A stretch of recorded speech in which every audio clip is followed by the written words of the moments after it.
Rebecca Foster was the kind of woman who never missed a school pickup, never left a light on by mistake, and never vanished without a trace until one quiet Thursday evening when her daughter Lily came home to an empty house and their perfect routine was shattered forever.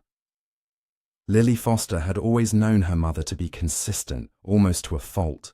Rebecca Foster was the kind of woman who folded laundry as soon as it was dry, who made the same breakfast every day, and who never, ever forgot to pick up her daughter from school. Their lives in Ashland Grove were quiet, even dull by most standards, but they were filled with a comforting routine that made Lily feel safe. So, on that Thursday afternoon in early spring, when Lily got off the school bus and walked up the steps of their small blue house, she expected everything to be exactly as she had left it that morning. But something was off. The door was locked, which was unusual. Rebecca usually left it open if she knew Lily would be home soon. The curtains were drawn, casting shadows across the front porch. Lily let herself in with the spare key they kept, hidden in a planter, calling out for her mother as she stepped into the living room. No answer. The silence hit her like a wall. She wandered from room to room, her backpack still on her shoulders, expecting at any moment to hear the sound of the dishwasher running or the low hum of her mother's favourite crime show playing in the background. But the house was still. Her mother's purse sat on the kitchen counter. Her phone was plugged in next to the toaster. Rebecca's shoes, her worn grey flats, were by the door, right where she always left them. It looked like she had just stepped out for a second, but that second turned into minutes, then hours. Lily tried to reason through it. Maybe her mum had gone to the store. Maybe there was an emergency at the bank where she worked. But Rebecca always left notes. She always sent a quick message, even for small things. Lily checked her phone. Nothing. She called her mum's number. No answer. She called again. Voicemail. By 5 o'clock, unease began to settle deep in Lily's chest. She called her aunt, then a neighbour. No one had seen or heard from Rebecca since the previous afternoon. Her aunt offered to come over, and when she arrived, she tried to comfort Lily. Maybe Rebecca had just lost track of time. Maybe her phone had died. But both of them knew it didn't add up. Rebecca Foster didn't just disappear. As night fell, the police were called. Officers arrived, walking through the house, noting the normalcy of it all. There was no mess, no struggle, no sign of forced entry, just a quiet house and a missing mother. They took statements, asked questions, and left promising to begin a search. Lily watched them leave from the living room window, a blanket draped around her shoulders, her heart thudding in her chest. For the first time in her life, the steady, predictable world her mother had built for her felt like it was falling apart. That was the day her mother never came home, and nothing would ever be the same again. By the next morning, news of Rebecca Foster's disappearance had begun to ripple through Ashland Grove. The town, small and tightly knit, buzzed with quiet concern. Neighbours dropped by with casseroles and careful questions. Lily stayed home from school, sitting mostly in silence, her aunt by her side, answering calls from detectives and family friends. The house, once filled with her mother's warmth, now felt cold and hollow. The couch still held the imprint of where Rebecca last sat. Her favourite coffee mug remained on the table, half full and untouched. Everything was the same, and yet everything had changed. The police began their investigation by retracing Rebecca's steps. They contacted the bank where she worked and learned that she hadn't shown up that day or the day before. According to her manager, Rebecca had left work early on Wednesday afternoon, saying she felt unwell. That alone wasn't alarming, but she had never missed work without calling. What stood out more was what she did before leaving. She had withdrawn nearly $9,000 from her personal account. It was an odd move, especially for someone known to be cautious with money. Detectives found no sign that she had packed for a trip. Her clothes were still in the closet, untouched. Her passport was in its usual spot in her desk drawer. No bags were missing. It didn't look like she had planned to leave. The large cash withdrawal raised eyebrows. Had she been planning to run? Was she afraid of something? Or had someone forced her to take the money out? Security footage from the bank confirmed the withdrawal. Rebecca had been alone. Her expression was unreadable, her body language calm but stiff. She had signed the receipt, folded the money into her purse, and walked out of the bank without saying goodbye to anyone.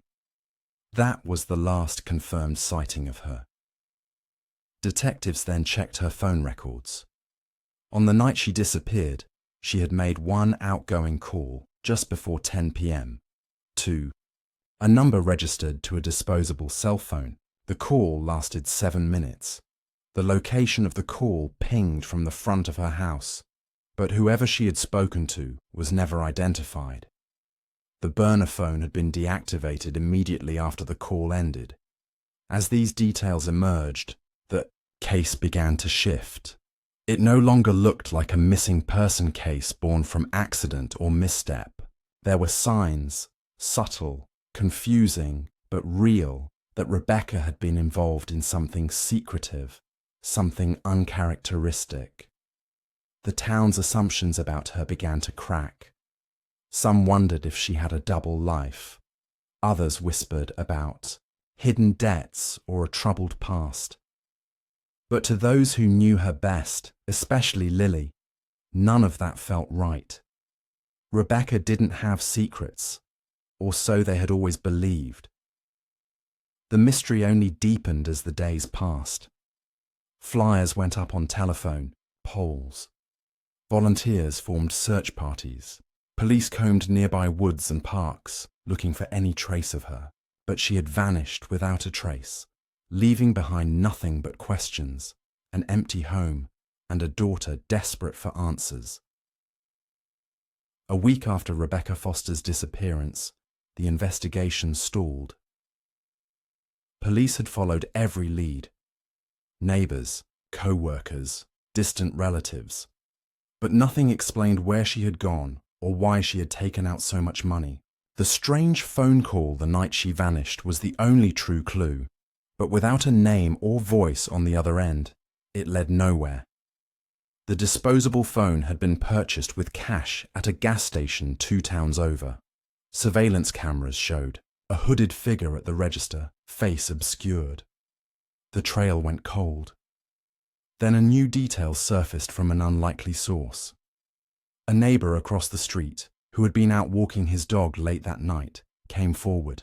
At around 2 a.m., he had seen a black SUV parked just beyond Rebecca's driveway. The engine was running, headlights off. It remained there for about 10 minutes, then pulled away slowly, disappearing down the road. He hadn't thought much of it at the time, maybe someone waiting to pick someone up. But when he heard about Rebecca's disappearance the next day, the memory felt more important. He hadn't seen who was inside. No plates. Just a black SUV on a quiet street at a strange hour. Investigators took this seriously. They began reviewing traffic and security camera footage from streets surrounding the neighbourhood. Hours of grainy recordings yielded a partial match. A dark SUV with tinted windows driving near Rebecca's block just before dawn. But without a license plate or a clearer image, it was another piece of a growing but incomplete puzzle. Then, a break came in the form of a hidden document. While organising Rebecca's desk drawers, Lily's aunt found a small notebook tucked behind some folders. Inside were pages of notes, mostly financial information and to-do lists, but one page stood out. Scribbled in the margin were the words, "Mark Hendley, Thursday 10 p.m.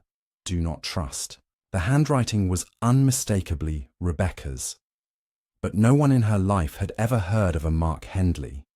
Police ran the name through databases. Nothing. No local records, no national ID matches. He didn't seem to exist, but the oddity of the name, combined with the timing, Thursday at 10 p.m., just an hour before the mysterious phone call, made it more than a coincidence. They widened the search, digging into online aliases, rental agreements, and recent arrivals in town. That's when they discovered a man using the name Mark Hendley had signed a lease for a cabin just outside Ashland Grove 2 months earlier. The lease was paid in cash. No official ID was required. It had seemed strange at the time, but not illegal. When police visited the cabin, it was empty. The landlord said the man had left in a hurry 2 weeks ago, just after Rebecca vanished. The only thing left behind was a coffee mug and a torn receipt from a hardware store. Surveillance footage from that store showed a man buying a tarp, gloves, and rope. Still, his identity remained hidden until fingerprints on the mug revealed the truth. Mark Hendley was an alias. The real man was someone Rebecca had known years ago, David Mallory, her dead husband's brother, and now he was gone.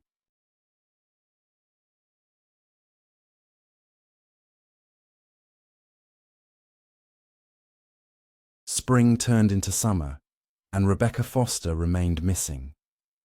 The town of Ashland Grove had moved from panic to resignation. Flyers were taken down. Volunteers stopped searching. But for Lily, life had not returned to normal. She refused to accept that her mother was just gone. Deep down, she believed something terrible had happened. And she was right. Nearly 11 months after Rebecca vanished, a couple hiking in Pine Hollow State Forest stumbled upon something buried beneath. A patch of disturbed earth. A corner of blue tarp stuck out from the soil, hidden beneath fallen leaves. They called the police, and a forensic team was dispatched immediately. What they unearthed confirmed everyone's worst fear. A woman's body wrapped in plastic and canvas, placed carefully in a shallow grave. Dental records later confirmed it was Rebecca Foster. Despite nearly a year in the ground, the remains were relatively well preserved. Toxicology reports revealed that she had died from a lethal dose of sleeping pills. There were no defensive wounds, no signs of trauma. She hadn't fought back. Investigators concluded that she was likely unconscious when she was buried. Whether she had taken the pills willingly or been drugged was still uncertain, but foul play was undeniable. As the forensic team catalogued the evidence, they discovered a small, waterproof pouch tucked into the folds of the tarp. Inside it were 3 things: a thick envelope filled with $9,000 in cash, a folded photograph of Lily as a baby, and a letter. The letter was addressed simply, "For Lily, if something happens." The handwriting was shaky but familiar. In it, Rebecca warned Lily not to trust someone named Mark. She didn't say much, only that she had been contacted by him after years of silence and that something felt wrong. She mentioned that he had ties to the past and that he might not be who he claimed to be. The letter ended with a chilling line, "If I'm gone, he found me." For investigators, it was the missing piece. They now had a confirmed alias, a buried body, and a motive rooted in personal history. They re-examined the identity of Mark Hendley, now known to be David Mallory, Rebecca's brother-in-law. He had fallen off the radar nearly a year ago, just after police had tried to track him down through the cabin rental. It turned out that David had a long history of financial troubles and minor fraud charges in other states. After his brother's death years earlier, he had severed ties with the Foster family, until suddenly he hadn't. Detectives believed he had reached out to Rebecca under a false identity, luring her into a meeting late at night. The call from her front porch, the hidden message in her notebook, the cash withdrawal, it all pointed to a scheme, one meant to coerce her and ultimately silence her. With this new evidence, a national manhunt began. David Mallory was officially named a suspect in the murder of Rebecca Foster. Posters with his face appeared across the country. But for Lily, no warrant or search would undo what had already happened. Her mother had been found, but the man who had taken her away was still out there. And the final chapter had yet to be written. 2 weeks after the discovery of Rebecca Foster's body, a tip came in from a motel clerk just outside Denver, Colorado. The man had checked in under the name Alan Green, paid in cash, and kept mostly to himself. But after seeing a photo on a true crime show featuring a man named David Mallory, the clerk recognized the eyes. He called the tip line that same night. Within 24 hours, US Marshals and local law enforcement had surrounded the budget motel. David Mallory didn't resist. He seemed almost relieved. Back in Ashland Grove, news of the arrest spread fast.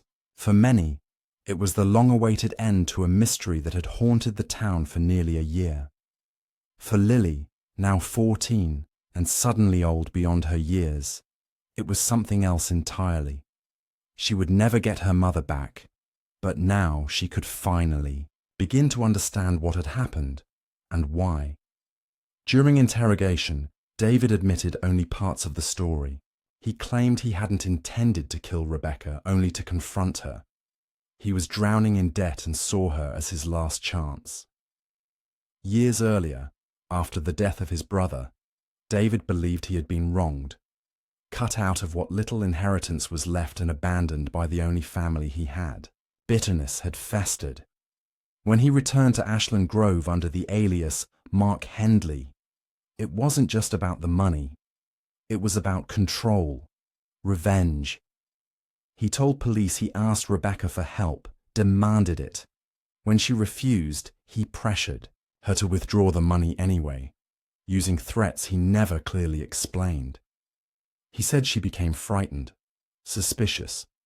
He insisted the sleeping pills were hers, that she took them to calm down. But investigators didn't believe that. The dosage in her system was enough to render someone unconscious within minutes. They believed he had drugged her, either in a drink or by force, then buried her before she ever had a chance to wake up.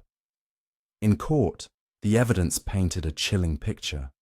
The forged identities, the burner phone, the cash withdrawal, the security footage. Most damning of all was the letter Rebecca had written and hidden with her body. A deliberate move, one final act of clarity in the face of fear. The jury took just 2 days to find David Mallory guilty of first-degree murder, kidnapping, and fraud. He was sentenced to life in prison without the possibility of parole.